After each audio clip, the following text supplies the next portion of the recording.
Et si on prenait un petit peu l'air en ce vendredi midi, il fait beau, on le sait avec le rythme de nos vies, la sédentarisation de la société, on passe de plus en plus de temps assis devant un bureau ou à l'intérieur, à passer de nombreuses heures devant un écran ou la télévision. Alors, il faut que ça change, que ce soit à l'école, à la maison de nos vies. On va parler de cela avec vous, Coralie Defreng, bonjour. Bonjour. Alors, vous êtes de la maison Slash et vous lancez un challenge, passer 1000 heures à l'extérieur. C'est l'objectif annuel. Alors on va tout de même faire cette interview à l'intérieur, mais ça nous aurait apporté quoi d'être là tous les deux en extérieur, même si c'est juste pour discuter?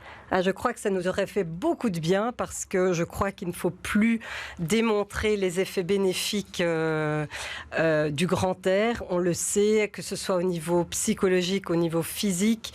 Je crois que être à l'extérieur, ça apporte des bienfaits au niveau de la créativité, de l'imagination. Également, ça a des effets sur le corps. Ça peut nous aider à améliorer des maladies. Excusez-moi. Et également sur le développement du cerveau. Donc, on le sait, on passe beaucoup trop de temps à l'intérieur et le Covid n'a rien arrangé non plus. Donc, il est temps maintenant de sortir, de prendre l'air. Et Maison Slash Belgique a décidé de lancer donc un grand challenge, un grand défi aux parents, aux familles, pour que tout le monde passe 1000 heures à l'extérieur, comme son nom l'indique, pendant un an.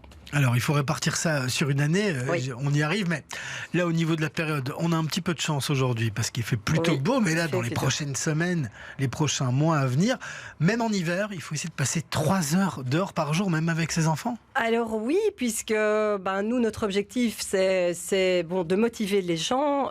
Il faut se faire un petit peu violence. Je crois qu'on a tous une petite tendance à trouver des excuses, à se dire « Oh, mais il fait pas beau, et il pleut, et puis mes ados veulent pas bouger, comment les motiver ?» Donc Maison Slash Belgique a établi un guide de démarrage pour motiver les gens.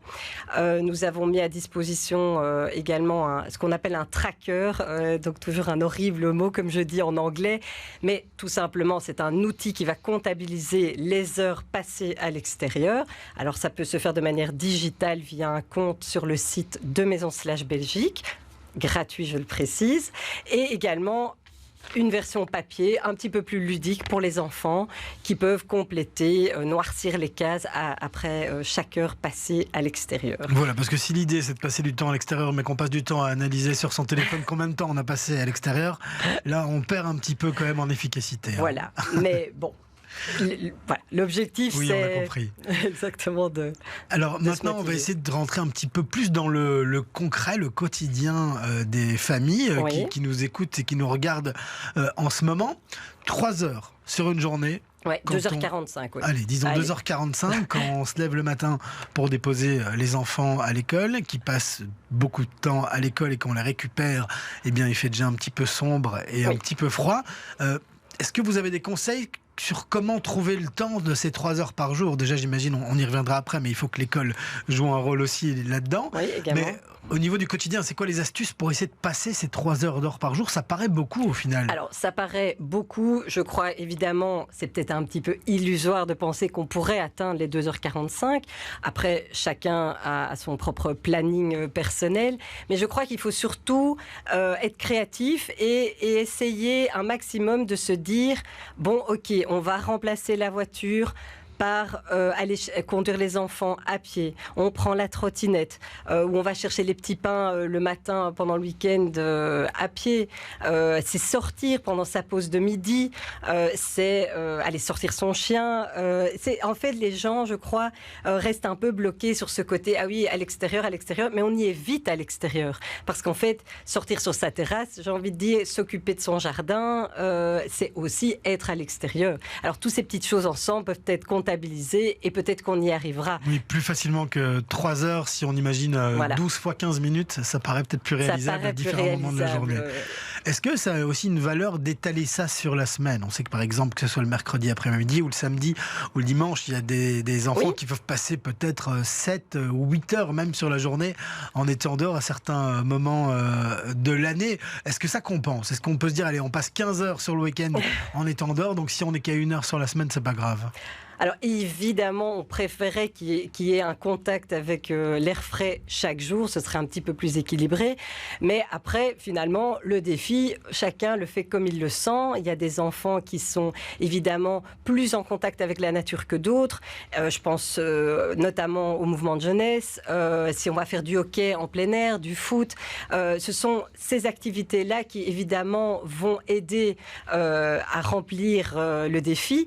Mais je crois que voilà, chacun fait un petit peu finalement à sa sauce. Hein. Donc on ne reproche rien. Chez Maison-Célage-Belgique, c'est que des conseils. Voilà. C'est que du challenge, du défi. Et en plus, voilà, sur notre site, notre page Facebook, on a toujours des bons plans de sorties, d'escapades, d'activités en extérieur. Le but, c'est justement de donner des idées à tout le monde pour aller dehors. Alors, un mot sur l'école, hein. Je vous l'ai dit, c'est une part importante. Tous les enfants ne sont pas logés à la même enseigne. Non. Tout le monde n'a pas un jardin ou une terrasse déjà pour pouvoir accumuler quelques petites minutes dehors tout au long de la journée. Tout le monde n'a pas des parents aussi qui poussent à faire des activités pour les plus jeunes. Quand on est à l'école, c'est 2 fois quelques minutes de récréation sur la journée. Il y a des écoles qui sont petites un peu plus actives. Mais est-ce qu'on est assez dehors quand on est à l'école ? Alors, si vous voulez mon avis personnel, je trouve que non. Et c'est peut-être pour ça aussi qu'on a envie de sensibiliser les gens. Et s'il y a des professeurs qui nous écoutent, eh bien, motivez vos élèves justement à sortir. Moi, je crois que quoi qu'il arrive... Peut-être qu'à l'école, motiver les élèves à sortir, c'est pas ça qui est compliqué. Peut-être qu'il faut motiver les professeurs à faire des activités peut-être un peu plus en extérieur. Et c'est clair, le moment de récréation est tellement limité. On a du béton partout. On ne peut pas estimer que 2 fois 15 minutes sur la journée, c'est suffisant pour nos enfants. Ça, c'est certain. Mais peut-être que les mentalités vont changer. Peut-être que les structures vont accompagner les familles vers plus justement de contact avec la nature, et c'est tout ce qu'on souhaite. Hein. Justement, en guise de conclusion, je voulais vous poser une question peut-être un petit peu plus philosophique et globale. Oui, non, vous en faites pas, vous allez très vite voir où je veux en venir, mais on a eu une période de confinement, on a été physiquement enfermés chez nous, avec des possibilités de sortir évidemment, mais on a tout de même eu ce mot de confinement où on a découvert pour certains, redécouvert pour d'autres, eh bien, ce bonheur d'aller se promener, d'aller prendre l'air, c'est devenu une nouvelle activité pour de nombreux Bruxellois, pour des familles, d'aller juste prendre l'air, ce que peut-être certains ne faisaient pas avant. Est-ce que vous avez l'impression qu'il y a encore moyen de surfer sur cette vague, ou bien la société fait qu'on est déjà revenu en arrière et qu'on a un petit peu oublié cette chance qu'on a de pouvoir sortir? Alors oui et non, parce que les chiffres du Covid, ils sont changeants en permanence, mais je crois que la volonté de se reconnecter à la nature, c'est vraiment un peu le mot se reconnecter, mais qui a un double sens dans notre cas, est primordial, et on a beaucoup trop de gens, à mon avis, c'est vrai, qui sont sédentaires ou qui sont en zone urbaine, citadins. Donc, mais en même temps, on a aussi l'envie de sortir. Je crois que tout le monde a envie juste d'avoir l'impression d'être libre à nouveau, d'être au grand air et de plus se sentir enfermé, ni par le Covid, ni dans sa maison, quoi. Eh bien, si les gens qui nous écoutent ont envie d'avoir des conseils, parce que ça peut paraître beaucoup, 1000 heures par an d'or, mais c'est primordial pour votre santé et celle de votre famille, que ce soit santé physique ou même psychologique. Hein. Tout à fait. Il y a le hashtag 1000 heures à l'extérieur, et tout est sur le site internet de la Maison Slash. Maison/.be. Et évidemment, on encourage les gens, en tout cas ceux qui sont sur Instagram, à partager leurs stories, leurs sorties avec le hashtag 1000 heures à l'extérieur. Et on se fera un plaisir d'en parler, de faire beaucoup de bruit autour de nous. Eh bien, merci beaucoup, Coralie Defreng, d'être venue nous expliquer tout ça en studio.